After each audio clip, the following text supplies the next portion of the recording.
Hey guys, in this video I'll show you how to merge queries in Power BI. Now the first thing I want you to do once you open a report is come here, click on Home, and then click on Transform Data. This will open your Power Query Editor. And then here you see this Combine section, and here you'll see Merge Queries, right? I just want you to click on this, okay?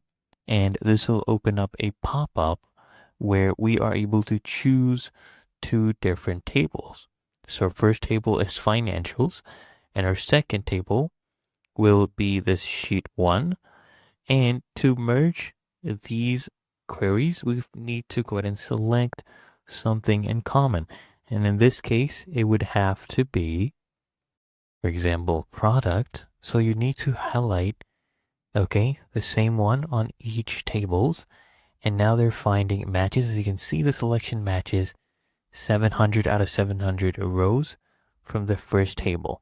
And now here you can choose the join kind. So you can leave this just as it is. So left outer. Okay. So we'll leave it as it is and click on OK. There we go. And now we have merged these queries. So what you need to do is you can see right now we see a bunch of tables. You just come and click on this, right?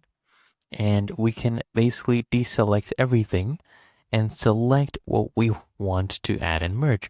So let's say we want to add product and sales price, the cost of goods sold, month name, things like that. And then you can just go ahead and click on OK, and it would add those specific columns for us and merge the queries. As you can see, really that easy and simple. As you can see, the queries have been merged.